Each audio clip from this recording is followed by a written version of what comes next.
برات کی عبادت اور روزے کا حکم، کیا 15 شعبان کی کوئی عبادت ہے؟ جو لوگ 15 شعبان کی رات اسپیشل جاگ کر عبادت کرتے ہیں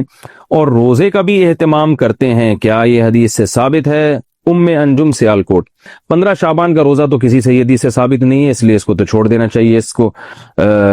اور کیونکہ ضعیف حدیث سے بہرحال کسی عمل کا ثبوت نہیں ہوتا۔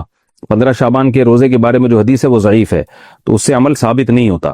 اور باقی کوئی مخصوص عبادت نہیں ہے۔ اور 15 شعبان میں بہت اختلاف ہے علماء کا کہ یہ اس کی رات کی کوئی فضیلت ہے بھی یا نہیں۔ بہرحال جمہور اس کی فضیلت کے قائل ہیں، تو اگر کوئی اس کی فضیلت کی بنیاد پر عبادت کرنا چاہے تو عبادت کا کوئی مخصوص طریقہ نہیں ہے، جیسے چاہیں عبادت کریں، بلکہ مخصوص طریقہ ایجاد کر لینا یہ بدعت ہے۔ تو ہمارے حضرت ایک بڑی زبردست دلیل یہ دیا کرتے تھے، ہمارے حضرت کی رائے بھی یہ تھی کہ وہ قائل نہیں تھے شب برات کی فضیلت کے، لیکن بہرحال جمہور علماء کا یہ قول ہے اور بڑے بڑے مفتیان کرام اس میں داخل ہیں، اس کو بدعت کہنا ٹھیک نہیں ہے۔ یہ ان کے ایک ذوق تھا، وہ یہ کہتے تھے کہ اگر یہ اتنی فضیلت والی رات ہوتی تو اسلام کے مزاج سے پتہ چلتا ہے کہ اس کی تعیین میں اللہ کیا ڈال دیتے اختلاف کی، یا تو وہ 14 ہے یا وہ 15 ہے۔ ایک ان کا ذوق تھا،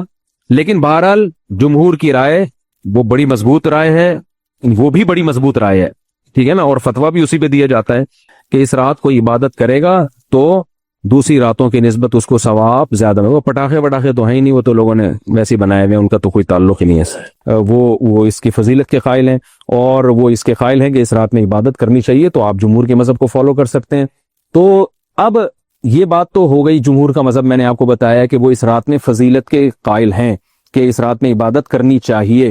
لیکن کیسے کرنی چاہیے اس پر تمام علماء کا اتفاق ہے کہ مسجد میں جتھے بنا کے جانا یا اجتماعی عبادت کرنا یہ بالکل بدعت ہے، بالکل ناجائز ہے۔ اسی طرح کوئی مخصوص قسم کی نماز پڑھنا کہ پہلی رکعت میں یہ والی صورت تو دوسری میں یہ والی صورت تو تیسری میں یہ والی صورت، یہ بالکل بدعت ہے۔ صلاۃ التسبیح کی جماعتیں بدعت ہیں۔ تو ایک ہی راستہ ہے آپ کے پاس، آپ عبادت کرنا چاہتے ہیں تو انفرادی طور پر ایسے عبادت کریں جیسے عام دنوں میں آپ عبادت کرتے ہیں، یہ ویسے ہی نماز پڑھیں جیسے عام دنوں میں نماز پڑھتے ہیں، کوئی مخصوص صورتیں مخصوص رکعتیں نہیں ہیں۔ جتنی اللہ توفیق دے تنہائی میں آپ 2 رکعتیں، تہجد کی 4 رکعتیں، 6 رکعتیں، 8 رکعتیں، 16 رکعتیں، جتنی اللہ توفیق دے آپ رات کو کھڑے ہو کر